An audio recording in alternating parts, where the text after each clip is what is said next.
pinalawak, mas pinalakas sa paghatid ng mga pinakahuling kaganapan saan man sa Ilocania at Cordillera. Higit 2 dekada ng pinagkakatiwalaan. Ito ang radyong pambalitaan ng Tiradpas Network. DZTP, Radyo Tiradpas.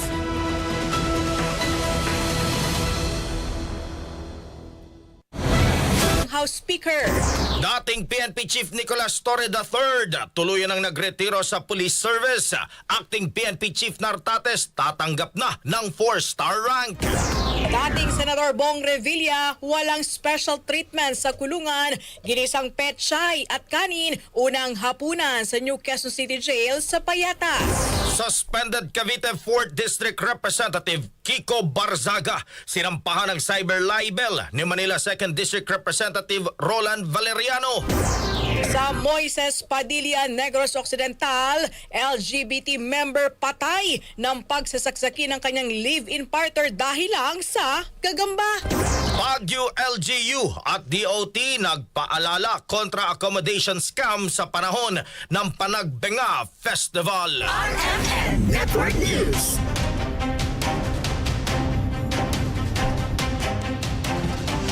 At para sa detalye ng mga maiinit na balita, formal lang nagretiro si dating Philippine National Police Chief at ngayon MMDA General Manager Nicolas Torre III mula sa Police Service. Ito ay matapos tanggapin ng National Police Commission o NAPOLCOM ang optional retirement ni Torre kasunod ng pagkakatalaga sa kanya sa MMDA noong December 26, 2025. Batay sa General Order, makukuha ni General Torre ang retirement benefits sang-ayon sa kanyang ranggong 4-star. Dahil nagretiro na si Torre sa PNP, ganap ng hepe at naigawad na ang 4-star rank kay Acting PNP Chief Police Lieutenant General Jose Melencio Nartates Jr. RMN Network News.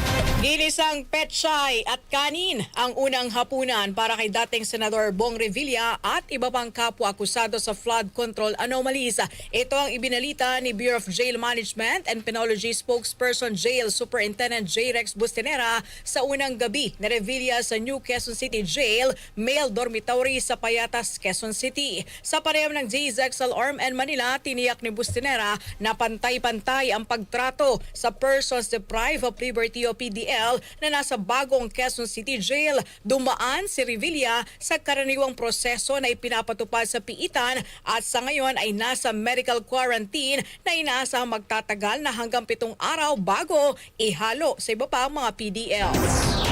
May classification process po kasi tayo sinusunod para malaman saan sila ilalagay na selda. At para sa security reason na din. Sa lahat ng PDL, hindi lang ho sa kanila. Standard po talaga ito kahit po sino pa mang PDL. Policy ho talaga yan na may classification at risk assessment. After 7 days, doon na sila ilalagay. At wala naman ho. Pero by classification, yes, they are considered high profile, high security risk. Kagabi po ang kinain nila ay ginisang petchay na may steamed rice. Kung ano po ang menu nila ng isang ordinaryong bilanggo, yun din ho ang hinahain nila. Budget ho nila ay 100 pesos per day, hinahati sa 4 na kain. May kasama na hong merienda ngayon. Dati ho kasi 70 pesos lang. Nilinaw din ni Bustinera na ang paglalagay kina Revilla at iba pang akusado sa flood control scandal sa Quezon City Jail ay naayon o pagsunod lamang sa commitment order ng Sandigan Bayan 3rd Division na siyang may hawak sa kaso laban sa mga ito. Gayunpaman may karapatan aniya ang mga akusado na hilingin sa korte kung nais silang mailipat sa iba pang kulungan. Very specific ho ang court order ng Sandigan Bayan 3rd Division na Quezon City Jail Male Dormitory in Payatas, Quezon City.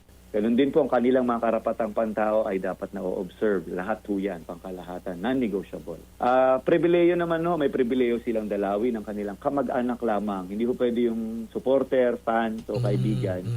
At abogado, pwede ho silang dalawin 24/7. At kanilang doktor, pwede rin hong dalawin. At ganun din ho, may pribileyo ho silang makalabas ng mga selda nila 1 hour a day minimum para makapagpaaraw at mahanginan. Bukod kay Revilla, dinala rin sa Quezon City Jail ang iba pang akusado gaya ni na dating DPWH officials na sina Bryce Hernandez, JP Mendoza, RJ Dumasig at Juanito Mendoza. RMN Network News. Samantala, mga kasong hawak ng ICI kaugnay sa flood control anomaly, malapit nang makumpleto ayon sa komisyon. Kasama mo sa balita si Radyoman Chill Emprido. RMN Live Report. Radyoman Drew, Radyoman Angel, malapit daw manong makompleto ang lahat ng kasong hawak ng Independent Commission for Infrastructure o ICI kaugnay sa maanumalyang proyekto ng flood control. Ito'y sa gitna ng mga ugong na bubuwagin na ang komisyon sa Pebrero ngayong taon. Ayon kay ICI Special Advisor Rodolfo Azurin Jr., patapos na ang lahat ng mga dokumentong kanilang hawak pero bukas pa rin ang komisyon sakaling may isumite na panibagong impormasyon. Ani Azurin, patuloy sa trabaho ang Independent Commission at sa katunayan ay pumapasok pa sila sa kanilang tanggapan sa Taguig City kasama si retired Justice at ICI Chairman Andy Reyes. Magsusumite rin naman ng ICI ng Consolidated Report kay Pangulong Bongbong Marcos na naglalaman ng mga nagawa nila mula ng itatag ito noong September 11, 2025. Sa kabila nito, aminado naman si Azurin na hindi may pagpapatuloy ang opisyal na operasyon nito dahil solong commissioner na lamang ang chairman. Matatanda ang sinabi ni Pangulong Bongbong Marcos na patapos na ang tungkulin ng komisyon dahil naimbestigahan na nila ang mga dapat sa flood control scandal. Kasama mo sa DZXL RMN Manila, Radyoman Chill Emprido, Tatak RMN. RMN Network News. Investigasyon ng Blue Ribbon Committee sa maanumalyang flood control projects hindi pa nakikitaan ng dahilan para tapusin ayon kay Senador Riza Hontiveros. Kasama natin sa Senado si Radyoman Conde Batag. RMN Live Report. Hindi pa nakikitaan ni Senator Riza Hontiveros ng dahilan ng Blue Ribbon Committee para tapusin na ang investigasyon sa maanumalyang flood control project. Para kay Hontiveros, nakatulong ang investigasyon ng Blue Ribbon Committee sa investigasyon na ginagawa ng Ombudsman at DOJ at sa pagsasampa ng kaso sa mga dawit sa ghost projects. Inihalimbawa ni Hontiveros na tulad sa naging karanasan niya noon sa Senate Committee on Women ay nagpapatuloy ang kanilang investigasyon sa kabila ng mga ongoing case build-up, pagsasampa ng mga kaso, pagdinig ng mga kaso sa korte at hanggang sa pagpapakulong ng mga napatunayang guilty.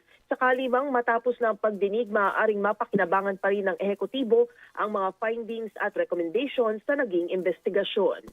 Kung kailan magdidesisyon ang Blue Ribbon na mag-adjourn na at mag-finalize na ng committee report, all of those, kung ano yung inabot naming findings and recommendations by then will remain useful dun sa side naman ng executive. At kung ano pang mga issue na maaaring gusto naming i-follow up beyond the ending of the Blue Ribbon investigation, ay pwede pa rin naming i-submit bilang mga resolution sa mga respective committees dito sa Senado. And Dagdag pa ni Hontiveros, kontento siya sa itinakbo ng investigasyon at dahil batid niyang magpapatuloy pa ang pagdinig ay magpa-follow up siya mula sa mga isyong lumutang sa huling hearing tulad ng umano'y kaugnayan ng kontraktor na si Curly Discaya kay dating Speaker Martin Romualdez. Kasama mo sa DZXL RMN Manila, Radyoman Conde Batag, Tatak, RMN. RMN Network News. Samantala, dating Senador Trillanes at isang civil society group nagsampa ng panibagong plunder at graft charges sa Ombudsman laban kay VP Sara Duterte. Kasama mo sa balita si Radyoman Mike Goyagoy. RMN Live Report. Nagsampa ng bagong plunder at graft charges sa Office of the Ombudsman laban kay Vice President Sara Duterte si dating Senador Antonio Trillanes at kasama niya na nagsampa ng kaso ay ang civil society group na tinawag nilang kanyang sarili na the silent majority. Mas pinalawak pa ngayon ang mga aligasyon laban kay Sara Duterte dahil maliban sa mga naunang mga aligasyon na naisama sa 650 million pesos na manoy na waldas na confidential fund nung siya ay kalihim ng Department of Education, sa ngayon naman ay mas pinalawak pa ito at isinama na ang mga reklamo umuno ng katiwalian nung siya ay mayor ng Davao City. Ayon sa mga complainant, may 2.7 billion pesos umano na winaldas na confidential fund nung si Duterte ay alkalde ng Davao City. Kabilang din sa aligasyon dito ay yung pagtanggap umano ni Sara Duterte ng suhol sa mga drug lord nung siya ay Davao City Mayor. Ay kay Trillanes, ang pangalawang kaso ng plunder at graft ay may layong ipakita sa publiko ang tunay talaga na imahe ng Vice-Presidente. Ay sa aligasyon ni Mr. Labil Mandriana. So, lahat ng mga dokumento na doon sa unang na-file plus yung itinagdag namin ngayon, ito ay magbibigay ng very solid case against Sara Duterte. At lahat ito ay mga certified to copies ng mga official documents. Kaya confident tayo na makukuha ito. Ayon naman kay Jocelyn Acosta, ang founder ng The Silent Majority, may hahanay umano ang bigat ng mga pagnanakaw na ito sa maanumalyang flood control project, kung kaya dapat umanong iprioridad ito na investigahan at aksyonan ng Office of the Ombudsman. Kasama mo sa Ombudsman, Radyo Man, Mike Cuyago, Itapak, RMN. RMN Network News. Impeachment complaint laban kay PBBM na isumite na sa tanggapan ng House Speaker. Kasama natin sa balitang yan si Radyoman Grace Mariano. RMN Live Report.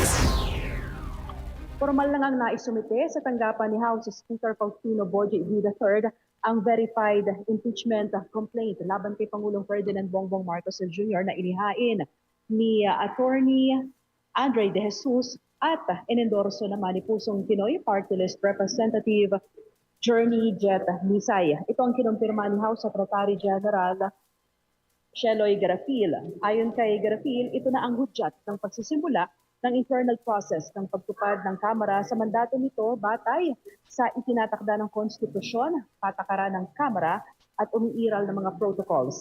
Tiniyak ni Garafil na mahigit na nasunod ang proseso sa pagtanggap sa nabanggit na dokumento kung saan ito ay maayos na nai-record at naibigay sa kaukulang tanggapan. Merong 10 session days ang tanggapan ng House Speaker para maisama ang impeachment complaint sa order of business sa plenaryo at kasunod niyan ay meron namang 3 session days para ma-refer ito sa House Committee on Justice na siyang tatalakay kung ito ba ay sufficient in form at sufficient in substance. Kasama mo sa DCXL, RMN Manila, Radyoman Grace Mariano, Tatak, RMN. RMN Network News. Sa patuloy pang balita, impeachment complaint laban kay Pangulong Marcos, hindi suportado ng isang kongresista sa Camarines Sur. Kasama mo mula sa RMN Naga si Radyoman Kevin Alba. RMN Live Report. Hindi suportado ni Congressman Nelson Legacion ng 3 distrito ng probinsya ng Camarines Sur ang isinampang impeachment complaint laban kay Presidente Bongbong Marcos. Paliwanag ni Legacion, kung mai-impeach pa ang presidente ng bansa, paano na ang massive rehabilitation ng Maharlika at Andaya Highway? Ayon pa sa opisyal, kunting taon na lang ang hihintayin, matatapos na ang termino ng kasalukuyang administrasyon. Ang impeachment complaint laban kay PBBM ay inihain ng isang abogado na inendorso naman ni Representative Jet Nisay ng party list group na Pusong Pinoy. Ilan sa mga grounds ito ay ang culpable violation of Constitution, graft in corruption and betrayal of public trust. Kasali pa ang pagpayag umano ng presidente na dalhin sa dahig si dating Presidente Rodrigo Duterte, flood control scandal at ang umano'y paggamit ng iligal na droga ng presidente. Samantala, narito ang mga naging pahayag ni Congressman Nelson Legacion. Ako tulos naghapot sa kuya given itong bareta na ngaya iguanang na-file na impeachment complaint against the president. Ang unya pa lang, pwede ko nang sabihin na daya akong masuporta duman. Taano po, baad, pag na-impeach pa paano na si massive rehabilitation kan Maharlika Highway. Bahagi lamang naman naging pahayag ni Congressman Nelson Legacion ng probinsya ng Camarines Sur. Kasama mo mula dito sa RMN DWNX Naga, Radyoman Kevin Alba, Tatak, RMN. RMN Flash Report. Tanggap tayo na isang nagmamadaling flash report mula kay XL Radyoman Marjo Domingo. Mga kasama sa ambush interview na ginanap sa Campo Crame ngayong araw, kinumpirma ni SILG John Vic Remulla na nagpadala na ng feelers o pahiwati Gizaltico para makipagdialogo sa pamahalaan. Ayon kay Remulla, ang feelers na ito ay dinaani ko sa mga pari na kakilala nito kung saan biniberikan na rin ang nasabing ulat. Meron na siyang feelers na through sa mga ibang pare na kilala niya, nagpapakonect na gustong ng dialogue sa amin. So, pero of course, that's not verified. Parang nagsabi pa lang, sinabi ng kaibigan na pinaparating. Kaugnay ito, sinabi rin ni Rimulya na huling namataan sa Portugal ang nasabing dating congressman. Siko ay pinaghahanap ng otoridad matapos ang pagkakasangkot nito sa flood control anomaly sa Oriental Mindoro. Kasama mo sa DZ sa Larmen, Manila, Rajuman Margie Domingo, Tatak RMN. RMN Network News. Sinampahan ni Manila 2nd District Representative Valeriano ang suspended Cavite 4th District Representative Kiko Barzaga nagkasong cyber libel sa City Prosecutor's Office sa Maynila. Kaugnay ito sa Facebook post ni Barzaga kung saan sinabi niya na tumanggap ng suhol ang mga miyembro ng National Unity Party sa Kamara mula sa negosyanteng si Enrique Razon para suportahan ang speakership ni late Representative Ferdinand Martin Romualdez noong 2025. Git ni Valeriano, hindi niya palalagpasin ang ganitong gawain ng mga kapwa kongresista na isang paninira sa kanilang pangalan. Binigyan diin ni Valeriano, walang nakalaban noon sa pagka-speakership si Romualdez kaya walang nangyaring suhulan. Para silang luskanon Pero as a matter of fact, baka hindi lang yung papasto sa inyo, hindi ko lang alam. During the ethics complaint ni Congressman Barzaga, dalawa kami nag-cross-examine sa kanya and in-cross-examine din kami niya, ng lawyer niya, together with Congressman Dasa, tsaka ako, dahil 29 out of 40 of 8 filed the ethics complaint against him. So, pumili ng dalawang mag-cross-examine at isa ako. So, marapat lang din na tuloy-tuloy especially narinig nyo namatay si Congressman ako, yung mga declaration. Mukhang mukhang hindi ko alam kung ginagawa lang. Siguro, nagkaroon siya ng ng attention seeker sa dami ng nag-video sa kanya. Diba? Pero, as Congressman, so ako dapat meron din parami. Ito na ang ikatlong cyber libel complaint na kinakaharap ni Barzaga kung saan una siyang inireklamo ni Razon at ni House Deputy Speaker Representative Ronaldo Puno hinggil sa naturang post. Una nang humingi ng paumanhin si Barzaga kay Razon pero tuloy ang kaso laban sa kanya. RMN Network News. Sa Moises Padilla, Negros Occidental, LGBT member patay ng pagsasaksaki ng kanyang live-in partner dahil lamang sa gagamba. Kasama natin sa balitang yan si Rajuman Albert Hiner ng RMN Bacolod. RMN Live Report.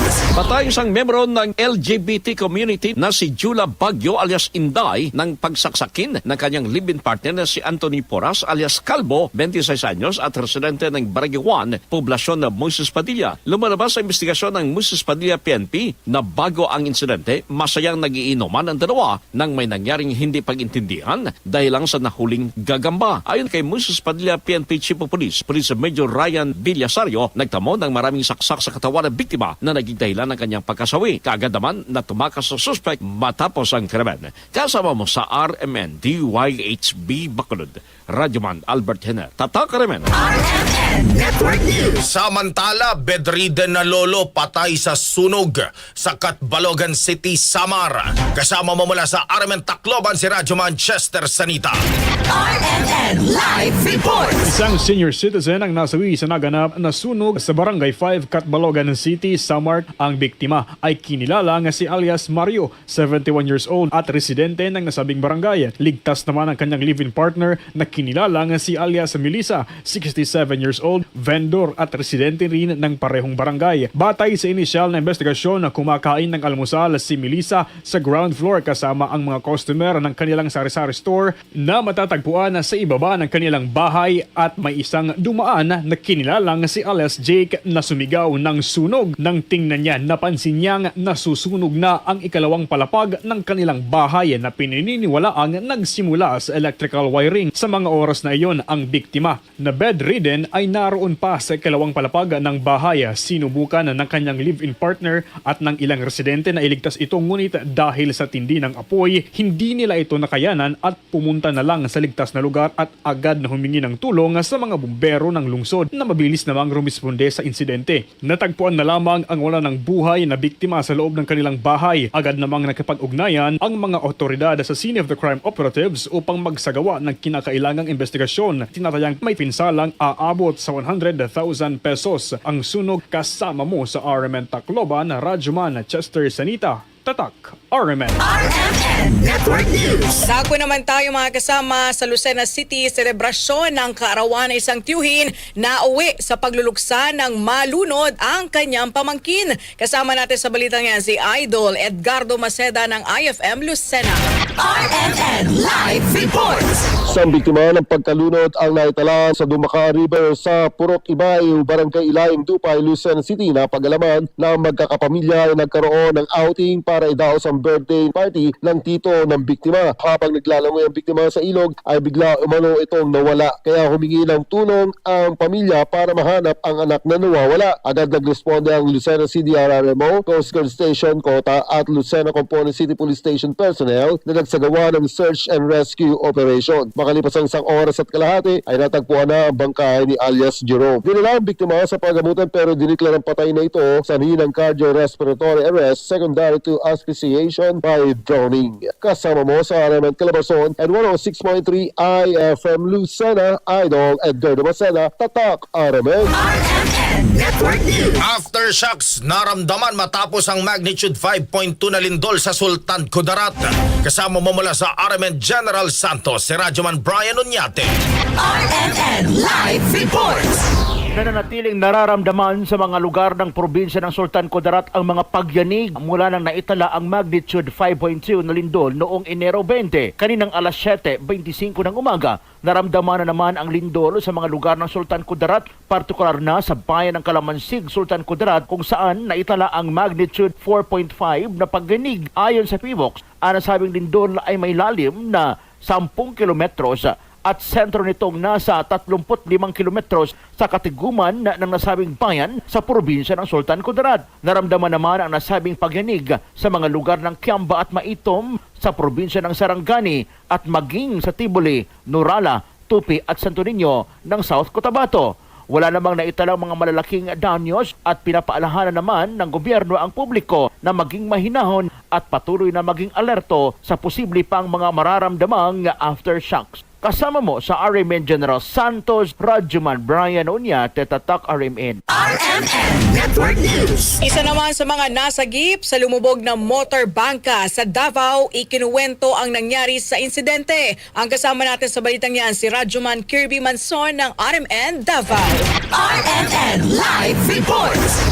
Magdamag umanong palutang-lutang sa dagat ang isang na-rescue ng Philippine Coast Guard or PCG mula sa lumubog na motorbangka. Sa eksklusibong panayam ng DXDC RMN Davao kay Captain Noemi Kayabyab, ang tagapagsalita ng PCG, ikinuwento ng na-rescue ni si Christopher Texon Bulig, crew ng motorbangka, na bigla na lamang umanong hinampas ng alon ang kanilang sinakyan hanggang ito ay lumubog. Ayon sa na-rescue, na matapos lumubog ang sasakyan ay kumuha ng mga floating debris ang kanyang mga kasamahan habang nagsikap din siyang lumangoy upang mailigtas ang sarili hanggang siya ay natagpuan na palutang-lutang sa barangay Lakers, Sarangani, patungong municipal water ng Jose Abad Santos sa Davao Occidental. Ito pong survivor po natin, naisip po niya na lumangoy papunta sa shoreline. So he swam alone up to the shoreline hanggang sa napagod po siya. He was battered by strong current and yun nga po, the following day, nakita na po natin siya na floating po. Sa ngayon, ayon sa PCG official, na patuloy pa rin ang kanilang isinasagawang search and rescue operation gamit ang aircraft at floating assets kung saan umaasa pa rin ang mga otoridad na ma-rescue ang na-missing na mga individual. Samantala, aalamin din ng mga otoridad kung ilan ang kumpirmadong sakay ng nasabing motorbangka matapos lumabas ang impormasyong may individual na hindi na isali sa manifesto. Kasali rin sa iimbestigahan kung may kaukulang dokumento ang nasabing motorbangka. Kasama mo sa DXDC RMN Davao, Radyoman Kirby Manzon, Tatak RMN. RMN Network News. Mga balitang dapat pang abangan, kongresistang may-ari umano ng isang farm sa San Pablo, Laguna na posibleng pinagtaguan ng negosyanteng si Atong Ang padadalhan ng sabina ng NBI. At ang Baguio LGU at ang DOT nagpaalala kontra accommodation scam sa panahon ng Panagbenga Festival.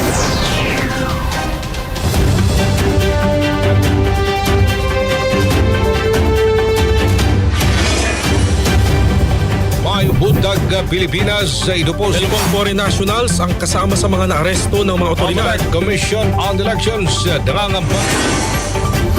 Narito ang ulo ng mga mainit na balita. Ako po si Angel Garcia, magbabalik ang RMN Network News.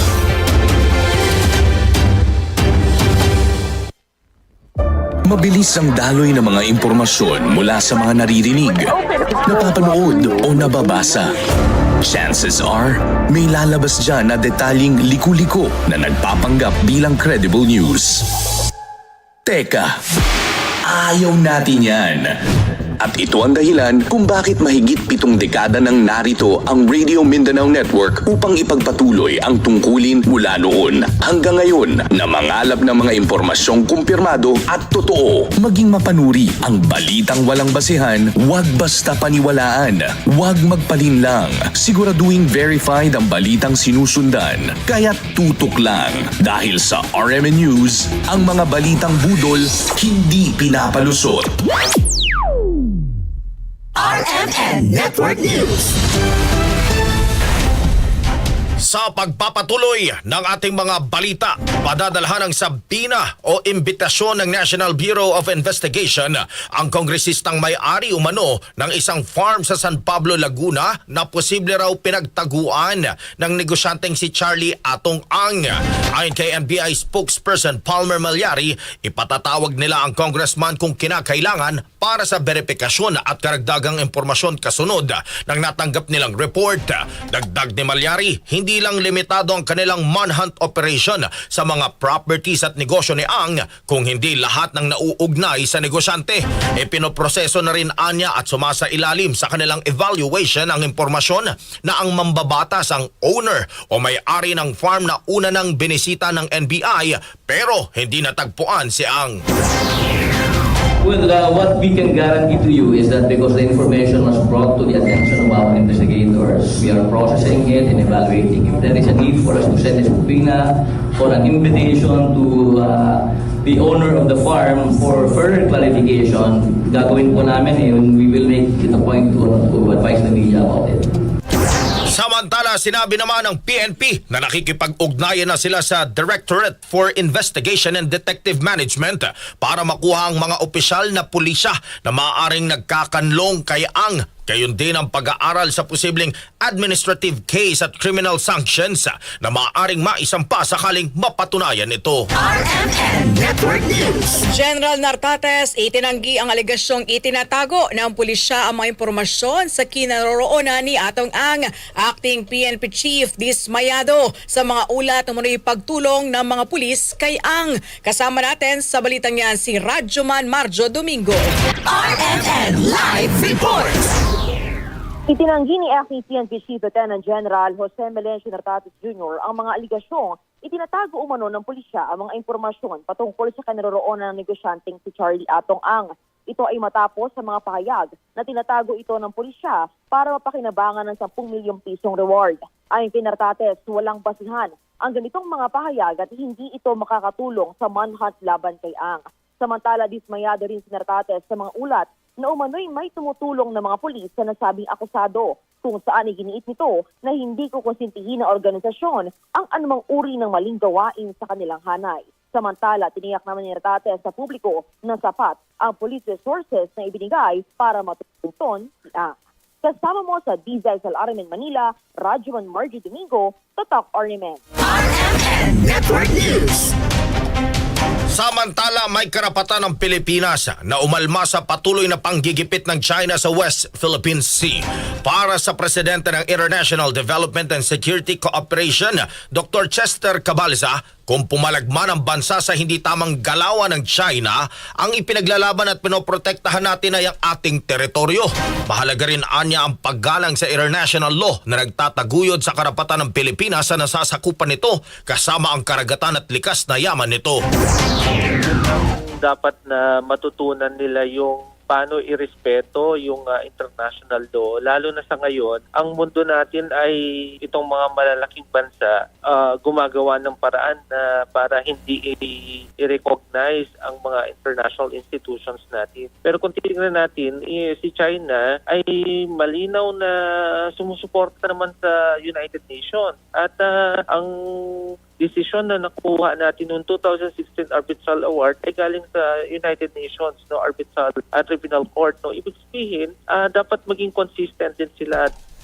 Sa panayam parang DZXL RMN Manila, sinabi ni Dr. Cabalza na ang nakababahala sa aksyon ng China at tila iba ang sinasabi nito sa kanilang ginagawa. Patunay anya rito ang hindi lang isang beses na nakaranas ng panggigipit ang mga barko mismo ng Philippine Coast Guard bukod sa nararanasan ng mga manghingisdang Pilipino. Ngayon, ang problema natin dito, iba rin yung sinasabi nila sa ginagawa nila dun sa West Philippine Sea natin. Kaya mas lalong lumalala yung sitwasyon. Nung nakaraang araw lamang, may mga pag-aaral mula sa mga scientists natin na may mga nuclear materials silang nakuha doon sa pangpang ng West Philippine Sea. At hindi naman tayo gumagawa ng mga ng mga nuclear activities natin. Alam naman natin kung sino ang may kagagawa nito. Yan po ang tinig ni Dr. Chester Cabalza, presidente ng Manila-based think tank na International Development and Security Cooperation sa panayam ng DZXL RMN Manila. RMN Network News. Sa iba pang balita, malaking tulong para sa mga pasahero ng EDSA Carousel Bus ang libreng Wi-Fi sa 17 stations nito. Sinabi ni TOTR Acting Secretary Giovanni Lopez na mahagi ito ng inulunsad nilang online o cashless payment sa mga bus. Sa panayam ng DZXL RMN Manila, kinumpirma ni Lopez na naglagay na rin sila ng free Wi-Fi sa mga MRT stations. Naglagay na rin po ang DICT. Again, thank you to DICT sa ating mga estasyon sa MRT3. Ang ginagawa po namin ngayon is how to put free Wi-Fi naman dito mismo sa ating mga bagon. Ay magagamit pa rin nilang free Wi-Fi nila at hindi lang sa mga estasyon ng MRT3. Saka yung maliliit po na bagay na sinasabi natin, they can inform their family, mamahal nila sa buhay na andito na po tayo sa estasyon, pauwi na po ako. Yung mga ganun po kasi importante yan kasi yun po ang kultura po natin, bilang mga Pilipino. Pag ina-update natin para hindi naman sila kabahan kung nasaan na po tayo. Samantala, alinsunod sa kautusan ng Pangulong Marcos, pabibilisin din ang mga proyektong pang-infrastruktura at titiyakin na matatapos ito sa takdang panahon. Inihalimbawa ni Secretary Lopez ang konstruksyon ng Antique Airport na kamakailan lamang ay pinangunahan ng Pangulo ang formal na pagbubukas nito. Noong nakaraan pong araw, tayo po ay nag-inaugurate ng ating Antique Airport. It's a 2,200 floor area square meters po ang ating paliparan doon sa Antique. Pero po, magugulat po kung magkano lang po inabot nito. Ang inabot lang po dito is 126 million. Ang ibig sabihin po dito, kung sisiguraduhin lang ng implementing agency na kada sentimo mapunta sa talagang infrastruktura, magkakaroon tayo ng magandang infrastruktura with limited budget, at reasonable budget, at with quality. Bukod sa nasabing mga hagbang, patuloy ang pagpapalakas ng DOTR sa digitalization system upang mas lalo pang mapadali ang proseso at sistema ng kanilang ahensya. RMN Network News. Samantala, ang DMW nagbabala sa alok na trabaho sa Japan sa ilalim ng Technical Intern Training Program. Kasama mo sa balita si Radyoman Joyce Adra. RMN Live Report.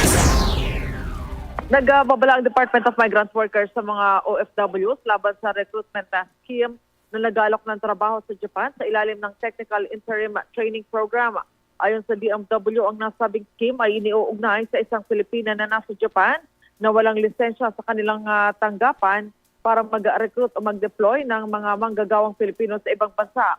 Ginagamit din nila ng grupo ang mga personal na ahente at social media upang maghikayat ng mga aplikante at mangolekta ng placement o processing fees kapalit ng mga peking dokumento tulad ng Certificate of Eligibility, kontrata, visa at pre-departure orientation seminar certificate.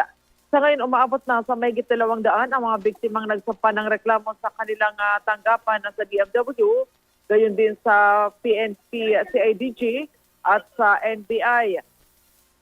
Iginit ng DMW ng mahigpit na ipinagbabawal ang paniningil ng placement fees sa mga aplikante ng DICT at labag sa batas ang anumang paniningil kaugnay ng nasabing programa. Hinihimok din ng DMW ang mga biktima ng nasabing recruitment scheme na agad na magtungo sa pinakamalapit na tanggapan ng kanilang ahensya para sa legal na tulong. Kasama mo sa Disney, Radyo Joyce Collantes, Adra, Tatak, RMN. Network News. Si Pangulong Marcos dinoble ang cash incentives ng SEA Games medalist. Ang kasama natin sa balitang yan live via Zoom si Radyoman Chanel Salazar. RMN Live Report.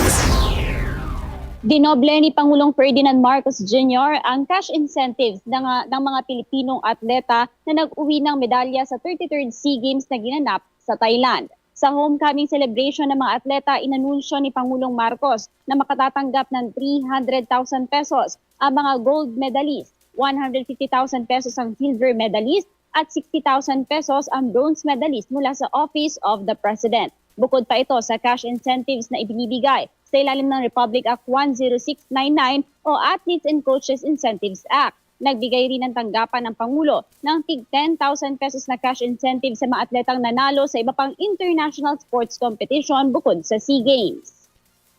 Batid natin walang katumbas na halaga ang inyong sakripisyo. Ngunit, tanggapin ninyo ito bilang simbolo ng pagpupugay at pasasalamat ng mamamayang Pilipino sa inyong kabayanihan. Nawa ay marami pang kabataang Pilipino ang tumahak sa katulad na landas ng inyong nailakbay.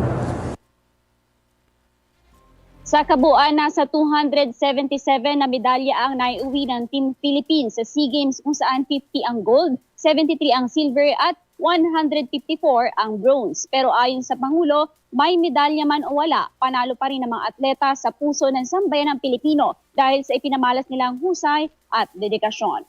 Kasama mo sa DZXL RMN Manila, Radyoman Chanel Salazar, Tatak, RMN. RMN Network News. Samantala, lokal na pamahalaan ng Baguio at DOT nagpaalala kontra accommodation scams sa panahon ng Panagbenga Festival. Kasama mo mula sa IFM Baguio si Idol J. Ancalis. RMN Live Report. Nagbabala ang mga opisyal ng turismo laban sa accommodation scams kasabay ng nalalapit na Panagbenga Festival sa Baguio City. Ayon kay Department of Tourism Cordillera Director Jovita Ganongan, hinihikayat ang mga turista na mag-book lamang sa mga accredited hotel at establishmento at tiyaking lehitimo ang mga ito bago magbayad. Maaari umanong suriin ang mga listahan ng mga accredited hotel, restaurant at tour services sa opisyal na website ng Department of Tourism. Paliwanag ni Ganongan, ang mga lehitimong operator ay dumadaan sa tamang proseso at may kaukulang permit mula sa lokal na pamahalaan. Karaniwang modus ng scam ang paniningil ng deposito o buong bayad, subalit pagdating ng turista ay wala namang nakareserbang kwarto. Inirekomenda rin ni Mayor Benjamin Magalong ang pagbisita sa opisyal na Baguio Visita website para sa lehitimong rekomendasyon ng mga accommodation. Ito ay paalala ng mga otoridad upang maging mas ligtas at maayos ang pagdalo ng mga bisita sa nalalapit na Panagbenga Festival 2026. Kasama mo mula dito sa 103.9 IFM Baguio, ito si Idol J. Ancalis, Tatak, RMN. RMN Network News. Balita naman sa ibayong dagat, pansamantalang isinara sa publiko ang ilang mga sikat na beach sa silangang baybayin ng Australia, kabilang dito ang Sydney, matapos makapagtala ng 4 na shark attack sa loob ng 2 araw. Ayon sa mga otoridad, ang serye ng mga pag-atake ay naganap nito lamang Lunes at Martes, kung saan isang lalaki ang nabiktima matapos sakmalin ng pating habang nagsisurfing sa Port Macquarie sa Sydney.